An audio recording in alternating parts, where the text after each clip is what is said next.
This conference will now be recorded. Okay. So a single microcontroller 8051 can serve several devices. How the microcontroller can serve several devices? It can do the service of several devices which has been connected to the microcontroller by two methods. One is by interrupt, another is by pooling method. I'll repeat. When several devices is been connected to the microcontroller, let me consider the square box as a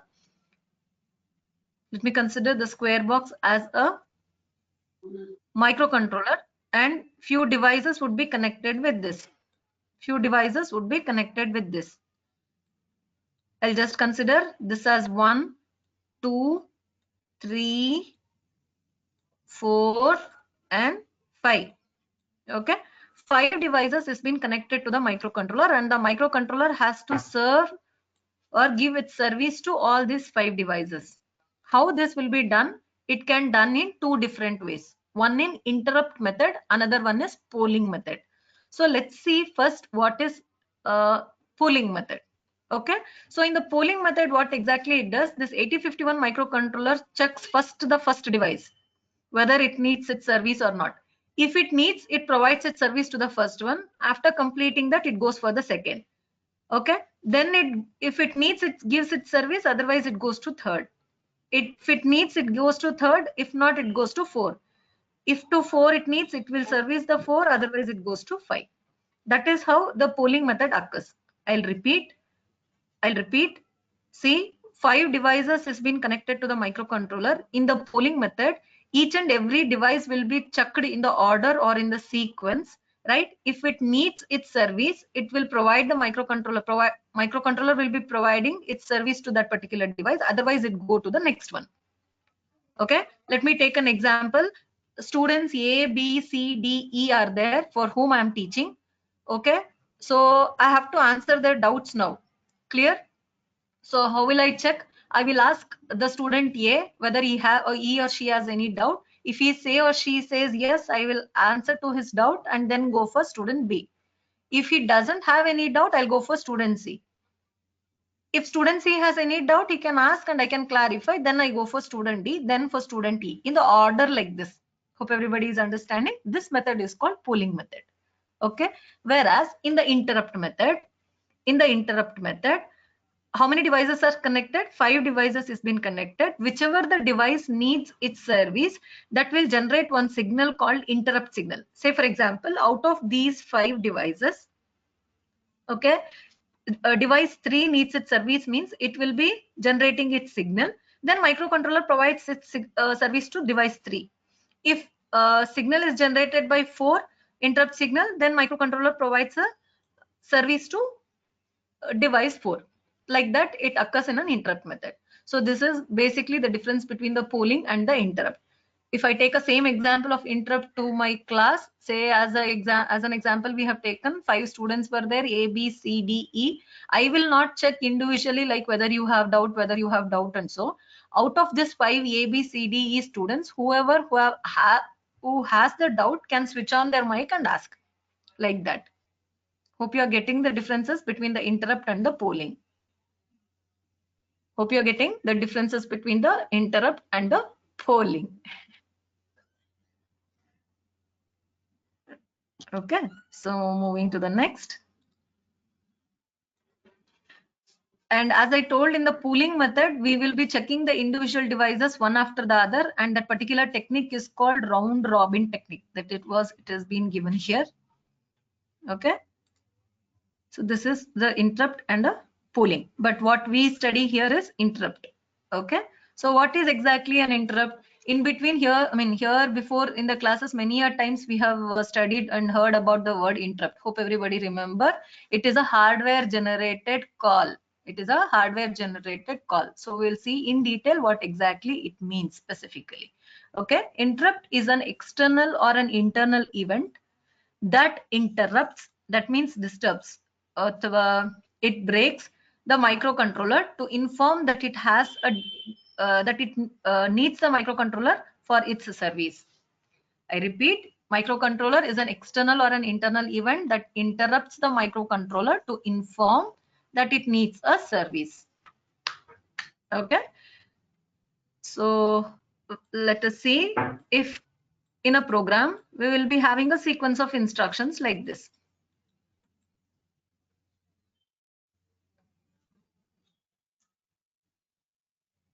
In a program, we will be having a sequence of instruction like this. So how exactly the 8051 microcontroller works? See, first it executes this instruction, next it executes this instruction, next this, like this sequentially. Suppose an interrupt occurs, we cannot know, like as a programmer or a microcontroller don't know when exactly the interrupt occurs.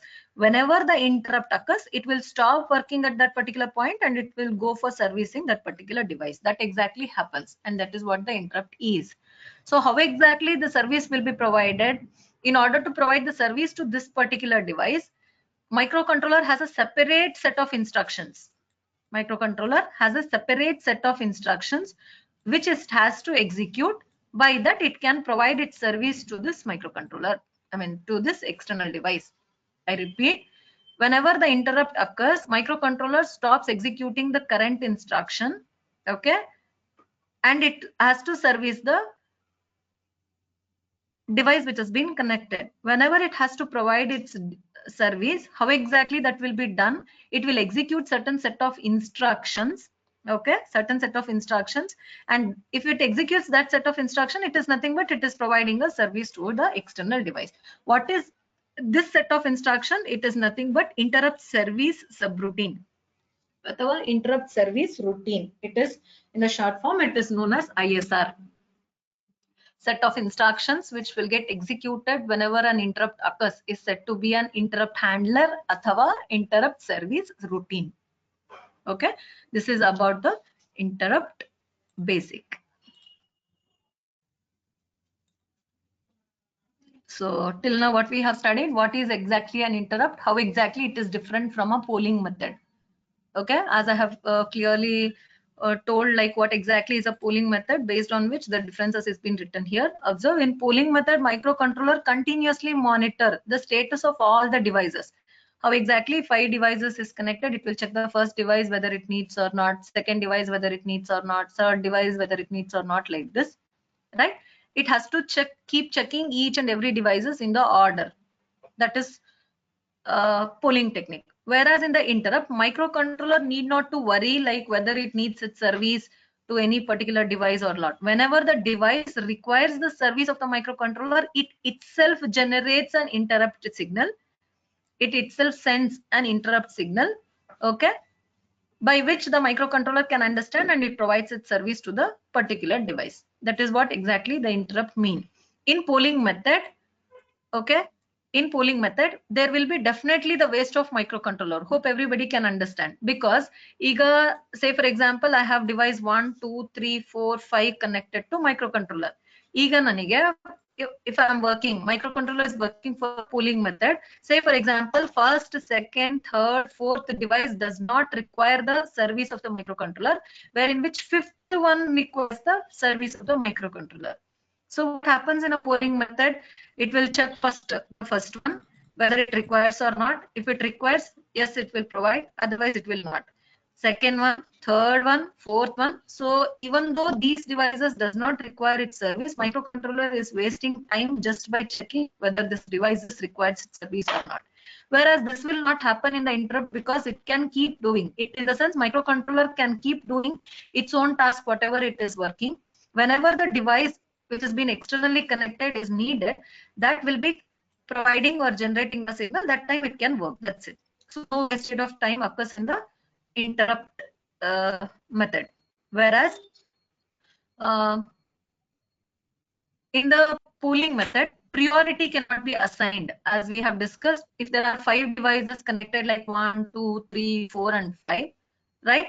All the devices will be verified in the order. No priority will be assigned here. Whereas in the interrupt method, priority can be assigned. So whichever the device which is having the highest priority, that can be serviced first. So regarding this priority of the interrupts, we'll try to discuss more in the next topics. Okay. Then ignoring the device request is also not possible in polling method. Say for example, this is a microcontroller. two signals we have connected, A and B. Okay, suppose A wants the service from the microcontroller. Okay, ignoring, but microcontroller does not want to provide a service to this, so it has to ignore. This facility is not possible in 8051 pooling method, whereas this can be done in interrupt method. Say for example, two students are there, student A and student B, both the doubt. And in a polling method, if I am a microcontroller, I have to answer. There is no option that I can ignore that particular doubt. Whereas the interrupt method, I can ignore if the students has doubt, and I can do my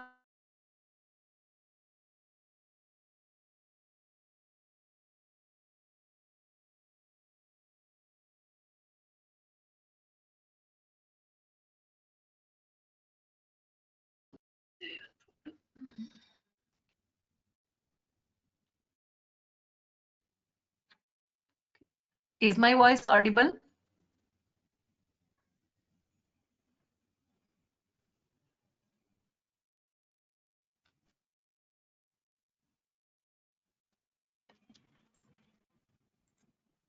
Okay. So hope everybody have understood what is exactly the polling and the interrupt mean. I'll break here for 2 minutes. Anybody has any doubt? From the exam point of view, this is also an important question. What is exactly an interrupt? Define ISR, differentiate between the polling and an interrupt. Any doubt till here? Okay, fine. We'll try to move to the next topic. Now, so till now what we have studied is just what is an interrupt and how exactly the interrupt is different from the polling. Now we'll see in particular interrupts in 8051. So in 8051 microcontroller, how many interrupts are there and how exactly it works. So as it is being displayed on the screen, there are 6 interrupts in 8051. Okay.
So in between there is some audio connection problem, I think so. It has been displayed on the screen here.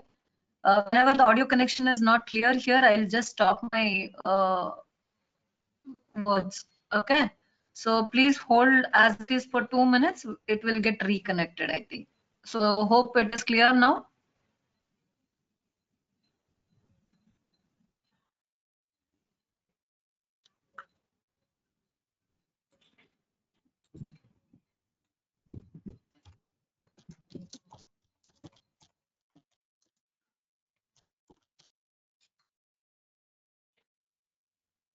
So there are basically 5 interrupts in 8051. Okay.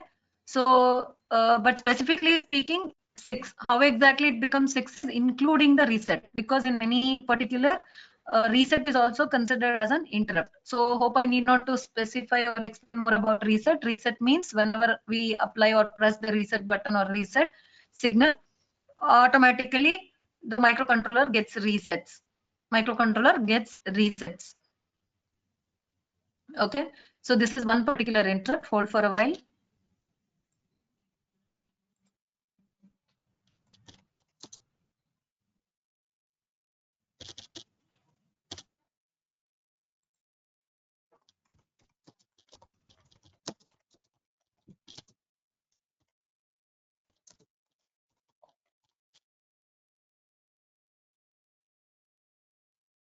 Okay. So other two inter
2 interrupts for timer 0 and timer 1, 2 external interrupts, hardware interrupts, which can be connected to the pin P3.2 and P3.3, and then 1 serial communication interrupt.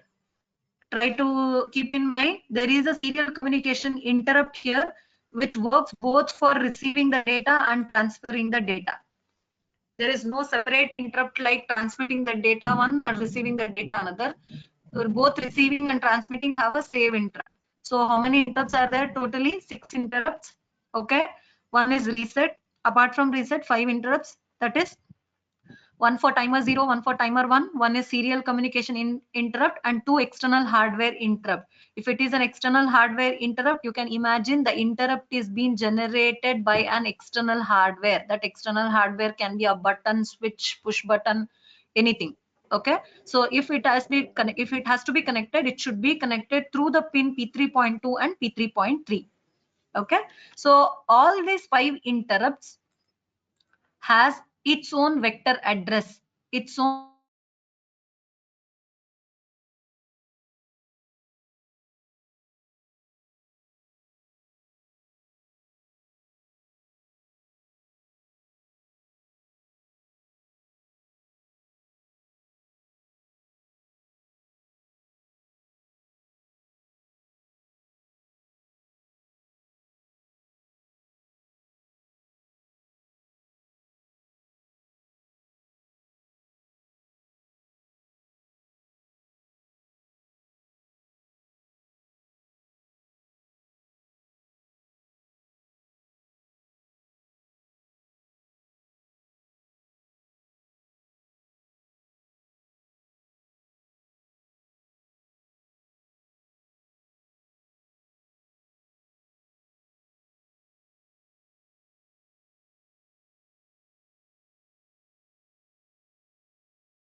if all the interrupts are connected like this,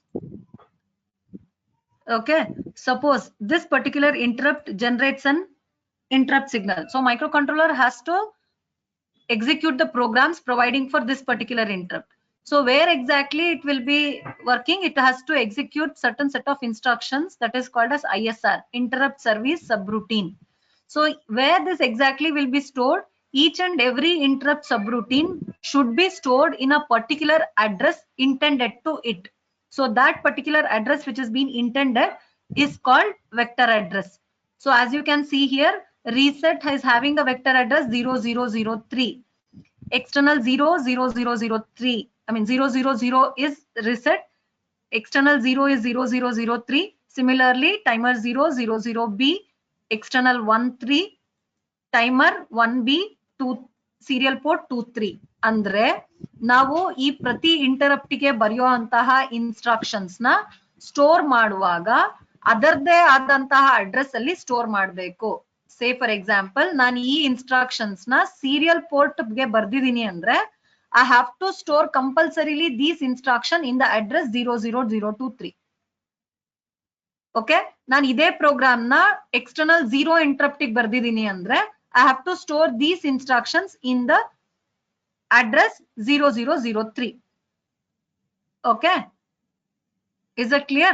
So whatever the instructions that I have written to that particular interrupt, I have to store those instructions in that particular vector address only. It is a specified predefined vector addresses. Okay, it is specified and predefined vector addresses as according to my need as a user. I cannot alter it. So ನಾನು ಯಾವ interrupt ಗೆ instructions ಬರೀತಿದ್ದೀನಿ, accordingly I have to store in that particular address. So these are the vector address table. So it is necessary to remember these vector addresses in order to write the program. From the exam point of view also, they will ask you how many interrupts are there in 8051 and explain it with respect to its vector table. Vector table or vector address table is the same. Am I audible?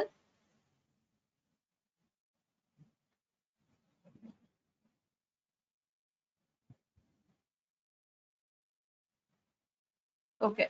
It's raining here. Maybe because of that, the internet connection may go here and there. So whenever the voice is not audible, I can understand here there is a symbol that makes me to recognize that voice is not audible. If that happens, so I'll only break for 2 minutes.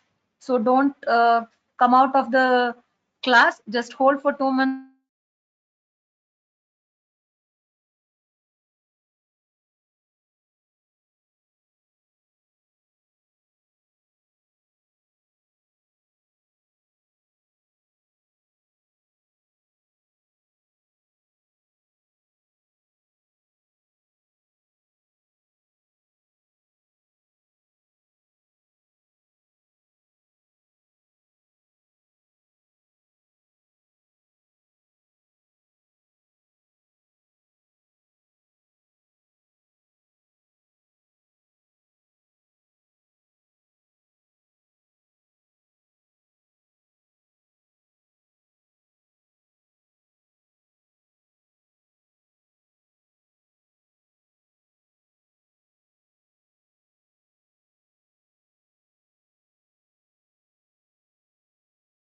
Okay.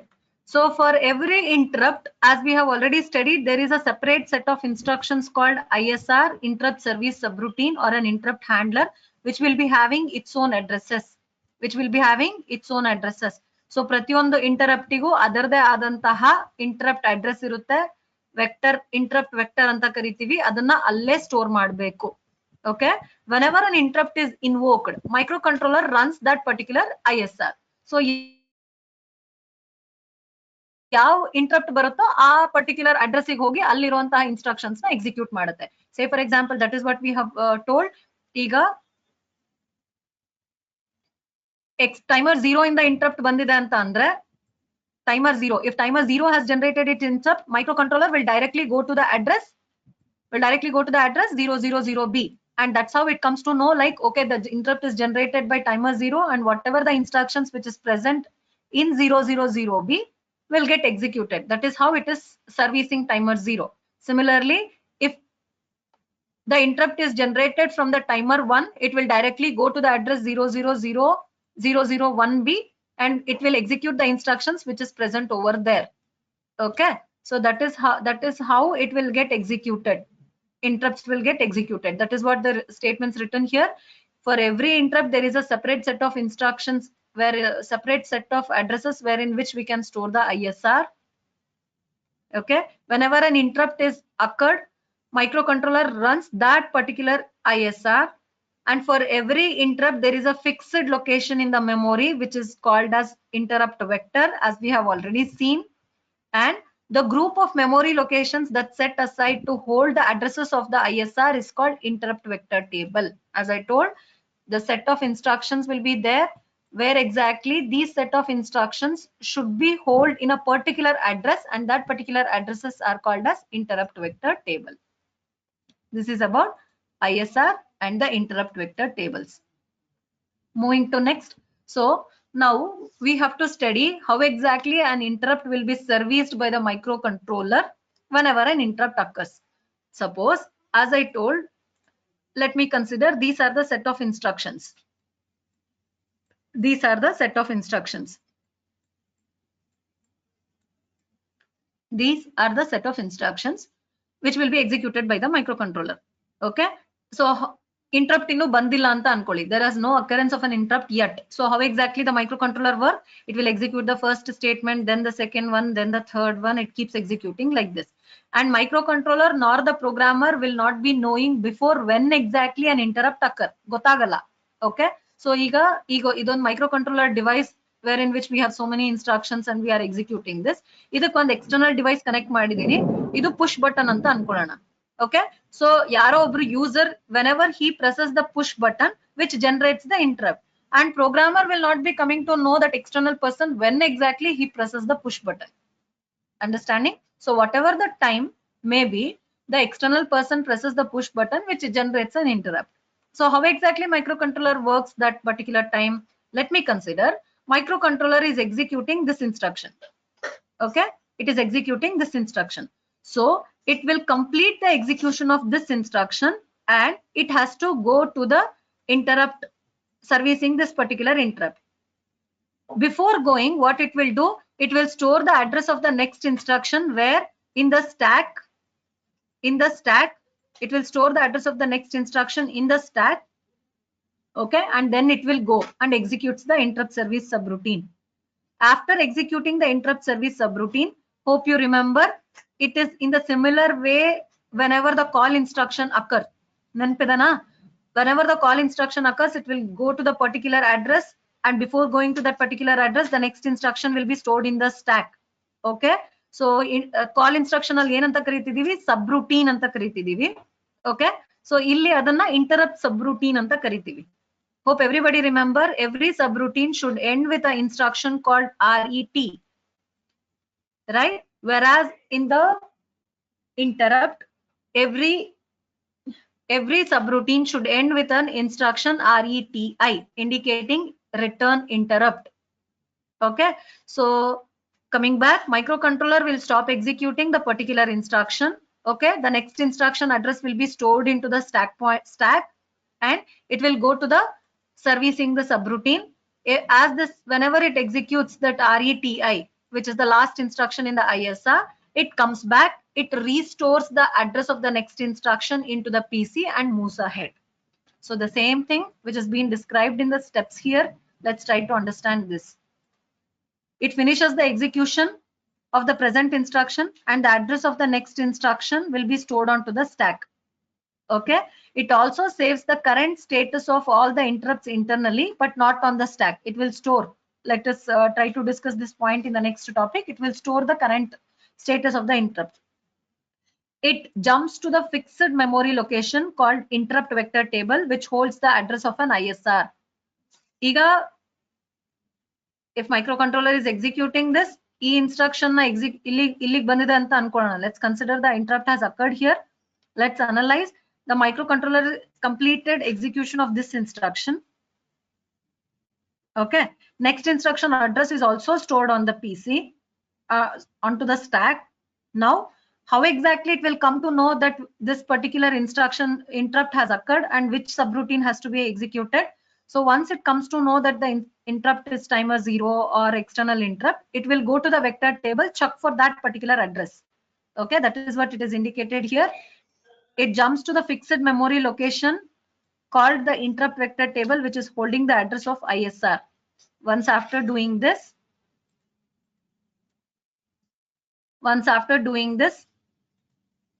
the microcontroller gets the address of the ISR from the interrupt vector table and jumps to it. Okay, it can be any 5 out of the table, whatever we have written. Then it starts executing the subroutine instructions one after the other. Definitely for every subroutine, the last instruction will be RETI. As soon as it executes the RETI, it understands that yes, it is the end of the subroutine. So upon executing the RETI instruction, it returns to the place where it was interrupted. Okay, where it was interrupted. The program counter address from the stack by popping the 2 bytes into the PC. Hope everybody remember, if this is a PC which will be holding the 16-bit address. Okay, initially this address was stored into the stack. Now it has to be retrieved back. So 2 pop operation has to be done. First the lower byte will be copied and the higher byte will be copied. And then it starts executing from that particular address. It is similarly as similar to your call and subroutine. We call here as interrupt and interrupt subroutine. That's it. So during the call instruction, whenever a call occurred, it used to stop its execution, go for subroutine, execute that, and it used to come back. So similarly here in interrupt, whenever an interrupt occurs, it breaks its execution, stores the next instruction address into the stack. It goes to the subroutine by checking its address in the vector table. Okay, it executes that particular ISR. It comes back and executes the next instruction. So this is the sequence of steps which will get executed whenever an interrupt occurs. So next thing we have to go with the different interrupts, methods of interrupts, but before which I'll break here. Any doubt?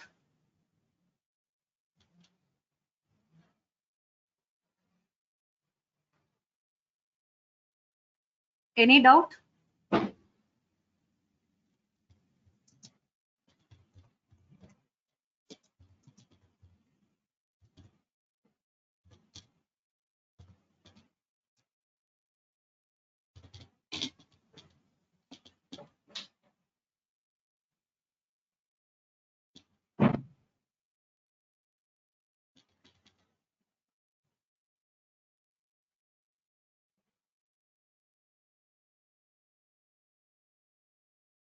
Shall I consider no doubts and go to the next one? Is it audible?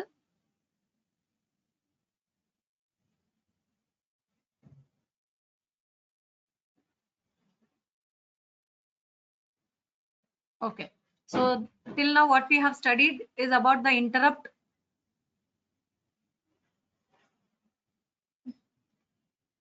Yes, ma'am, is for doubt or the voice. Sanjay, please switch on your mic and answer.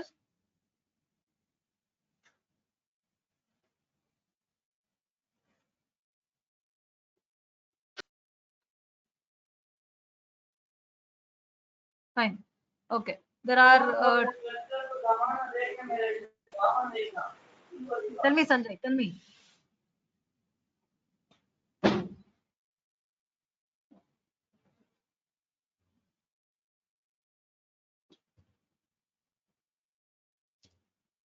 Okay. There are two methods of.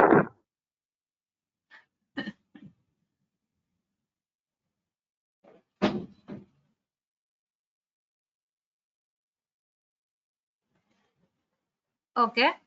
Moving to the next. Basically, there are two set of interrupts. So try to understand this concept. So I'll be asking the question soon after this. With that, I can understand whether you know or understanding or not. Okay. There are two types of interrupts.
Okay. Vector interrupt means how many ever interrupts it will have. All the interrupts will be having separate vector address by which whenever an interrupt occurs, microcontroller can check for that particular address and it will go. That is yes or address of the interrupt will be fixed and it will be known to the CPU. That is called as vectored interrupt. Okay. Whereas in the non-vectored interrupt, if it is having a 5 interrupts, all the 5 interrupts will not be having a separate address. Rather, it will be having just a common address. It will just be having a common address. So microcontroller has to see and determine through its own techniques like how exactly which interrupt has occurred, and then it has to execute or provide its service. So these are the two differences. Vectored interrupts andre all the interrupts will be having separate vector address. Non-vectored interrupts means it will not be having a separate addresses. Okay. Can anyone answer now? What type of vector interrupts are there in 8051 microcontroller? Is it vectored interrupts or non-vectored interrupts?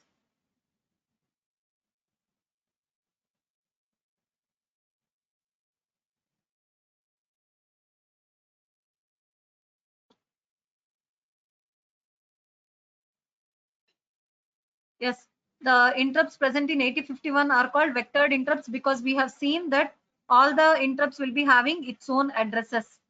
Okay, so we have one more type called maskable and non-maskable interrupts. Okay, maskable interrupt mean the programmer can ignore by setting or clearing the bit and can mask that particular interrupt, which means that if an 8051 microcontroller is like this, 4 interrupts has been connected. If microcontroller does not want to execute this interrupt, it can mask it. Okay. Similarly, if microcontroller does not want to execute this interrupt, that can be masked. If that can be masked, those interrupts are called as maskable interrupts. If it cannot be masked, that are called as non-maskable interrupts. And in 8051 microcontroller, all are maskable interrupts. All are maskable interrupts. So how can we mask this? How can we unmask this? That we have to know. So in order to do this procedure, we have to know about two special registers called interrupt enable register. That is an 8-bit register IE. That is an 8-bit register called as IE.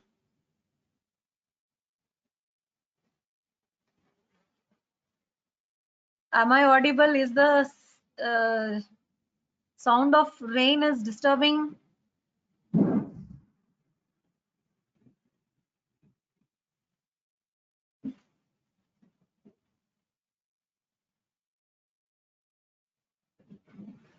Okay, so we'll wind up the class till here. Tomorrow's class I'll be informing you. Okay.